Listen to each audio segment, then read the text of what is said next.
Kami mau alaskan diskusi Zoom kami ini pada jam saat ini hanya untuk hormat dan kemuliaan bagi nama Tuhan. Di dalam nama Yesus, Tuhan dan Juru Selamat kami sudah berdoa dan mengucap syukur. Amin.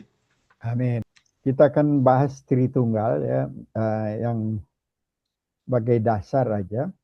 Karena berdasarkan Yohanes 17 ayat 3 mengatakan inilah hidup yang kekal itu, yaitu mereka mengenal Engkau satu-satunya Allah yang benar dan mengenal Yesus Kristus yang Engkau utus. Jadi inilah digambarkan Bapa itu Allah, adalah Allah, Anak adalah Allah, Roh Kudus ada Allah. Nah, ini yang disebut satu natur. Allah itu natur, satu natur.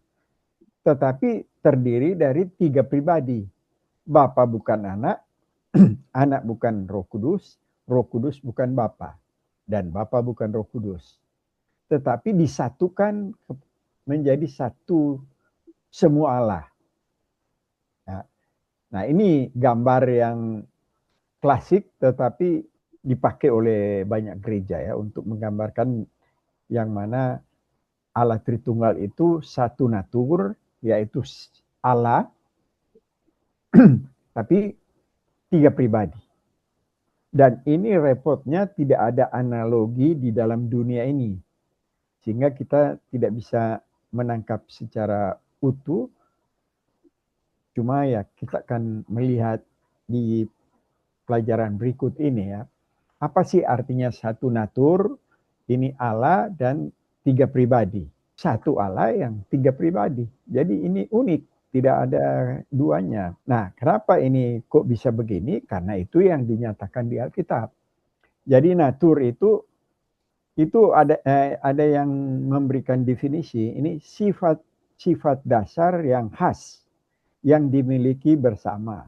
Jadi misalnya, apa sih sifat-sifat dasar? Misalnya, Allah itu omniscience, artinya maha tahu. Nah, maha tahu itu merupakan sifat dasar dari Allah. Allah Bapa maha tahu, Allah Anak maha tahu, Allah Roh Kudus maha tahu. Jadi sifat-sifat dasar itu khas dan dimiliki bersama, tidak ada yang kurang. Misalnya omnipresent, itu ada di Mazmur 135 ya. Omnipresent, Allah maha hadir. Allah Bapa maha hadir, Yesus maha hadir, Allah Anak, Allah Tritunggal maha hadir. Jadi sama semua sifat-sifatnya dimiliki bersama. Artinya esensi ilahi sepenuhnya dimiliki oleh setiap pribadi yang tanpa pembahagian. Nah, ini contohnya seperti vas bunga, genteng, celengan. Ini ketiga ini merupakan sifat dasar dari tanah liat. Kan tadi terdiri dari satu natur, 3 pribadi. Nah, kenapa ini natur penting? Karena nanti berbicara mengenai Yesus, Yesus itu satu pribadi 2 natur. Natur ilahi mempunyai sifat-sifat ilahi, natur manusia mempunyai sifat-sifat manusia. Dikasih contoh natur itu seperti tanah liat, tapi bukan berbicara Allah Tritunggal. Ini hanya contoh untuk natur.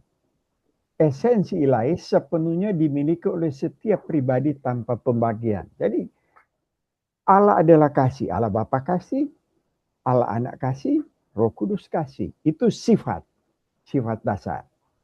Nah, tetapi kalau orang semua mengerti ini natur, ini sifat dasar yang dimiliki bersama, baru orang masuk ke pribadi.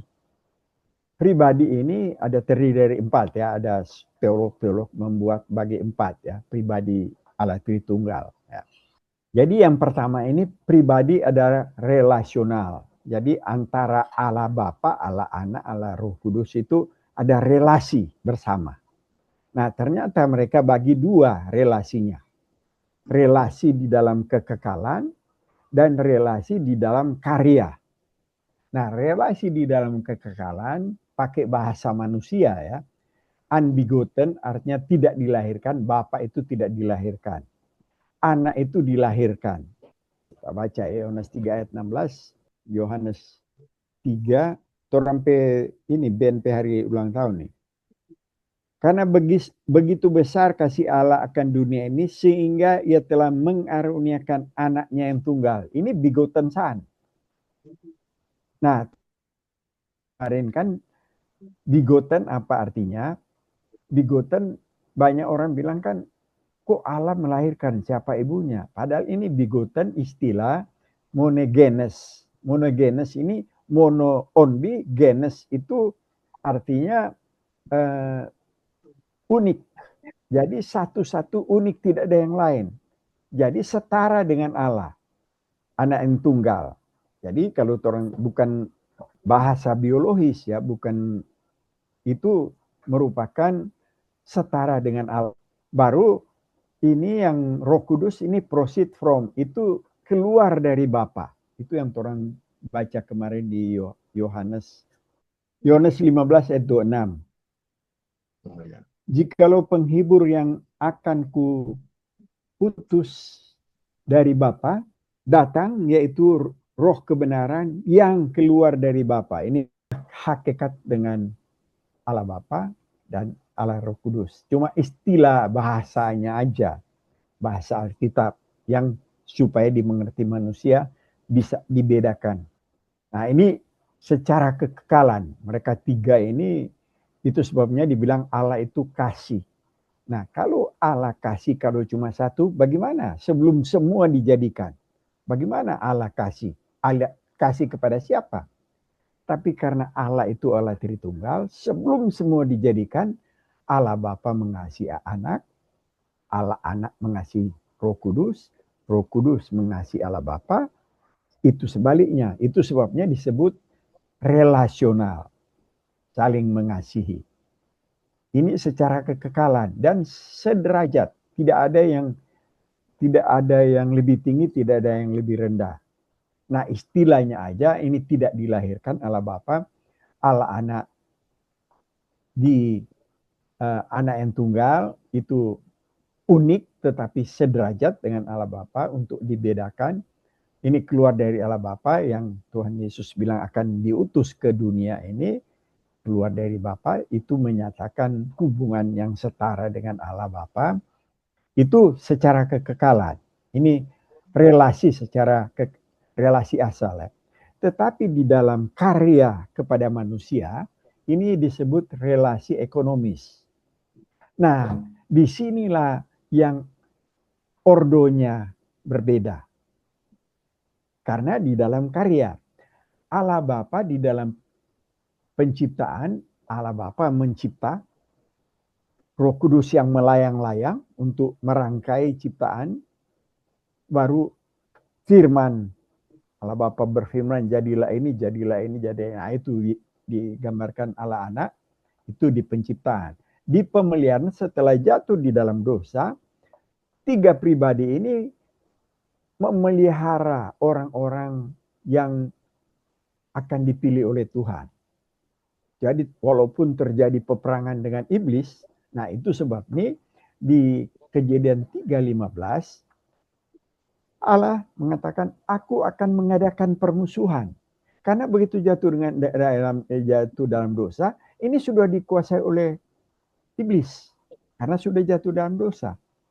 Tapi karena Allah mau beranugerah, aku akan bikin permusuhan antara engkau, si iblis yang sudah menguasai kejatuhan manusia, dengan perempuan, si Hawa. Kenapa bilang perempuan? Karena nanti akan lahir Yesus Kristus melalui perempuan, tidak campur tangan dengan laki. Karena dibuai oleh Roh Kudus. Oleh karena itu dengan perempuan. Nah, turunan perempuan ini orang-orang yang ditetapkan sebagai orang pilihan. Iblis akan meremukkan tumit turunan perempuan yang ini, Yesus itu. Yesus akan meremukkan kepala. Itu yang terjadi kayu salib. Itu Kejadian 3:15, itu sebabnya disebut pra-Injil. Nah, itu selama kejatuhan, pemeliharaan selama kejatuhan dari Adam sampai dengan datangnya Kristus, itu sampai nanti datang kedua, itu pemeliharaan oleh Allah Tritunggal. Tiga, Allah Bapa, Allah Anak, Allah Roh Kudus. Nah, di dalam penebusan, di sini Allah Bapa mengutus Allah Anak. Allah Anak mengutus Allah Bapa dan Allah Anak mengutus Roh Kudus. Jadi secara ordo atau urutan, Allah Bapa lebih tinggi daripada Allah Anak. Allah Anak dan Allah Bapa lebih tinggi dari Roh Kudus. Bagaimana kita tahu? Itu kemarin hari kasih di Yohanes 14 ayat 28 ya. Yesus bilang Yohanes 14 ayat 28. Siapa bisa baca? Aku pergi tetapi aku datang kembali kepadamu. Sekiranya kamu mengasihi aku, kamu tentu akan bersukacita karena aku pergi kepada Bapakku sebab Bapa lebih besar daripada aku. Nah, Bapa lebih besar daripada aku. Kenapa Yesus bilang Bapa lebih besar? Karena Bapa yang mengutus. Tetapi itu di dalam relasi ekonomis atau di dalam karya untuk menyelamatkan manusia. Tetapi di dalam kekekalan ini tiga sama. Karena satu Allah. Esensi yang ada semua, sifat-sifat dasar semua dari ketiga pribadi itu ada di masing-masing, sama semua. Tetapi begitu berkarya untuk menyelamatkan manusia, nah ini esensi, ini satu esensi satu Allah ya. Tidak ada yang beda ya. Apa yang dipunya anak sama dengan yang dipunyai Bapa. Apa yang punya Roh Kudus sama semua. Itu maksudnya natur ya atau esensi. Dan satu derajat, tidak ada yang melebihi. Nah, setelah pribadi ternyata di kekekalan ini sama, cuma bahasa untuk manusia itu ini unbegotten tidak dilahirkan, ini begotten anak tunggal yang dilahirkan, ini proceed keluar dari Allah Bapa. Sesuai dengan Alkitab, bukan cuma bahasa manusia. Alkitab kan bahasa manusia yang dimengerti manusia. Allah Bapa memberikan itu kepada Allah Tritunggal. Tetapi di dalam relasi berkarya manusia Allah Bapa, Allah Tritunggal berkarya untuk menciptakan manusia, Allah Tritunggal terlibat. Ya, di Kejadian 1. Di dalam pemeliharaan setelah jatuh di dalam dosa, Allah Tritunggal terlibat untuk menyelamatkan orang-orang yang sudah ditentukan. Di dalam penebusan, Allah Bapa, Allah Anak, Allah Roh Kudus berkarya untuk menebus melalui Yesus di atas kayu salib, tetapi tiga-tiga berkarya. Begitu juga nanti konsumasi ini penggenapan. Tiga-tiganya. Tetapi ada urutannya. Allah Bapa mengutus Allah Anak, Allah Bapa merencanakan keselamatan, Allah Anak menggenapi keselamatan, eksekutor, dan Allah Roh Kudus mengaplikasikan kepada orang-orang percaya, aplikator. Nah, kalau orang mengerti ini, orang tidak akan bingung lagi Alkitab. Tapi kembali Pak Pendeta dapat kemarin Yohanes 10 ayat 30. Ya. Yang mana aku dan Bapa sama.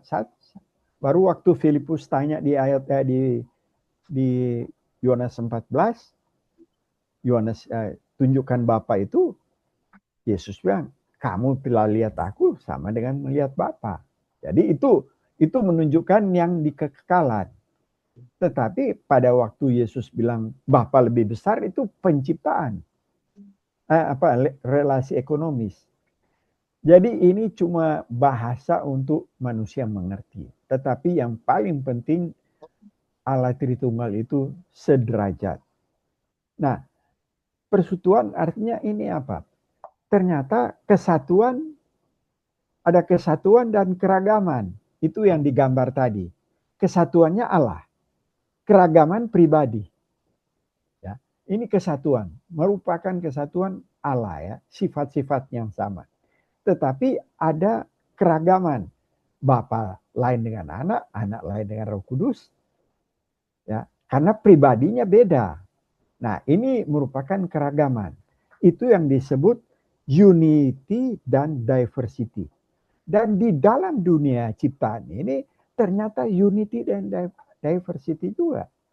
Itu dinyatakan misalnya di Indonesia misalnya. Bhinneka Tunggal Ika. Banyak beda-beda tapi disatukan oleh satu negara. Betul kan? Iya. University. Banyak sekali fakultas-fakultas tetapi satu disatukan, misalnya kan university terdiri dari unity and diversity, digabung jadi university. Artinya banyak fakultas jadi satu perguruan tinggi. Ketiga, ternyata pribadi adalah hadiah, gift. Artinya begini, pribadi itu memberi diri. Allah mengutus anak untuk memberi diri kepada manusia. Oleh karena itu, kita diselamatkan itu adalah gift, bukan Allah anak diberikan untuk menebus kita. Dan itu pemberian sepenuhnya.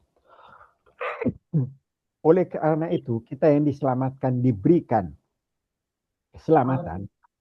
Kita dituntut, diberikan kasih kepada kita dituntut untuk memberi diri kepada orang lain. Karena kita adalah gambar Allah.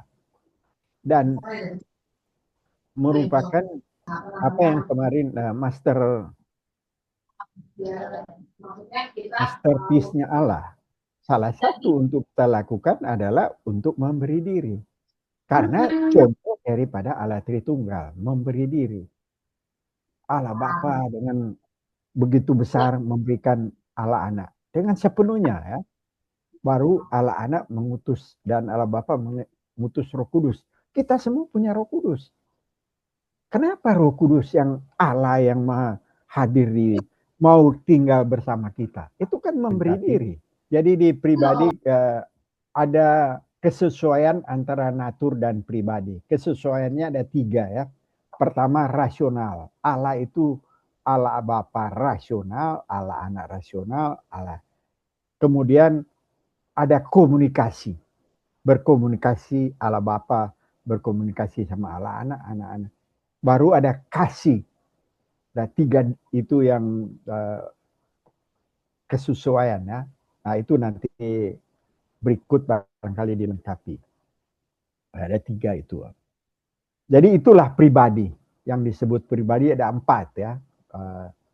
Yang digambarkan di dalam tadi kita udah jelaskan ya. Supaya kalau kita ada pengertian ini baru kita tahu oh naturnya ini, pribadinya ini.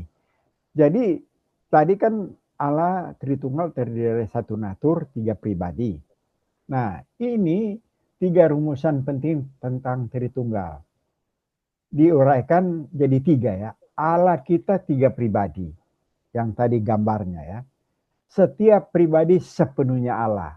Jadi Allah Bapa Allah, Bapa Allah, Anak Allah, Roh Kudus Allah. Sepenuhnya, kenapa ini sepenuhnya perlu? Ya ini. Kenapa dibilang sepenuhnya? Karena saksi Yehova, dia percaya Yesus itu adalah diangkat jadi Allah. Ya.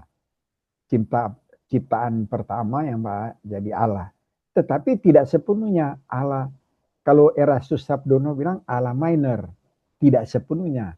Nah oleh karena itu rumusan oikumenes dari gereja-gereja semua itu harus sepenuhnya. Jadi Yesus Kristus sepenuhnya Allah. Roh Kudus sepenuhnya Allah. Karena kalau di Saksi Yehova, Roh Kudus itu adalah tenaganya Allah. Yesus adalah ciptaan Allah. Ya, itu harus dilawan dengan setiap pribadi sepenuhnya Allah. Nanti ini ada ayat-ayatnya semua ya, ditunjang oleh ayat-ayat semua. Allah kita Esa. Kenapa Esa? Nah, ini juga akan ditunjang oleh ayat-ayat. Nah, ini nanti kita akan lebih mudah ya karena ditunjang oleh ayat-ayat supaya kita dapat pengertian dari Allah terdiri dari satu natur 3 pribadi diuraikan dalam 3 rumusan penting. Allah kita 3 pribadi, ayat-ayat menunjang setiap pribadi sepenuhnya Allah, ayat-ayat nanti akan menunjangnya. Allah kita Esa akan ditunjang oleh ayat-ayat. Itu kira-kira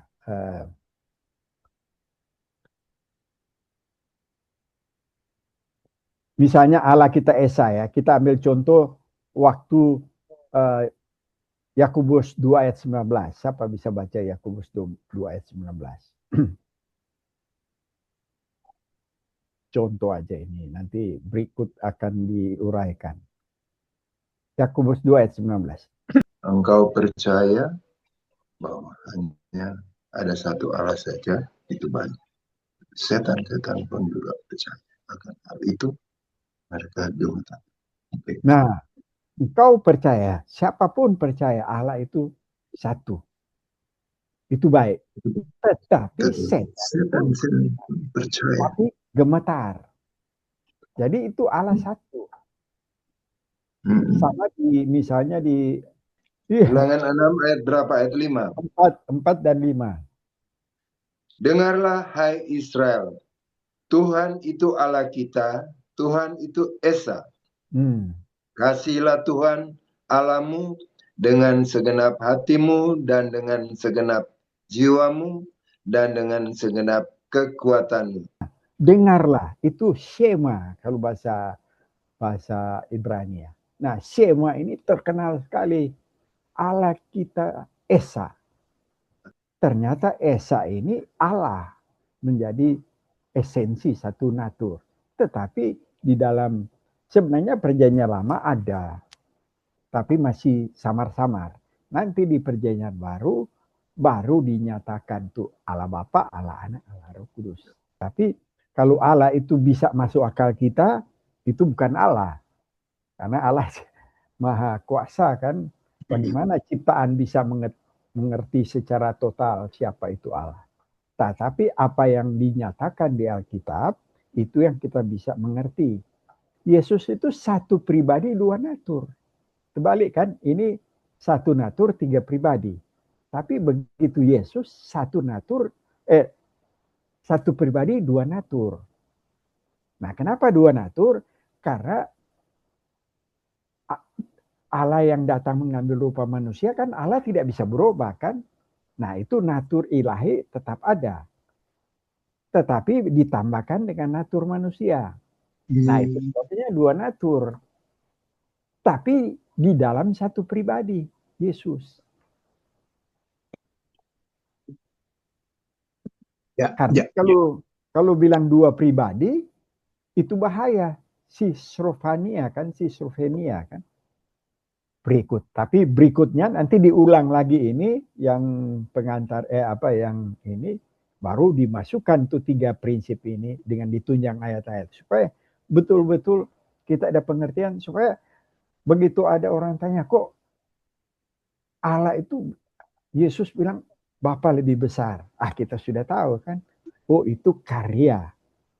Tetapi mereka di dalam kekekalan satu derajat. Tidak ada yang lebih tinggi. Itu sama. Yang di dalam kekekalan. Relasi di dalam kekekalan. Ya, karena di Yohanes 10 ayat 30, aku dan Bapa sama. Berarti di dalam relasi kekekalan. Di dalam kekekalan. Tetapi di dalam karya, Bapa lebih besar. Karena Bapa yang mengutus. Ya kan? Nah, itu kalau kita sudah mengerti ini gampang nggak bingung lagi di ayat. Dan kalau ada orang tanya kita nggak perlu ragu.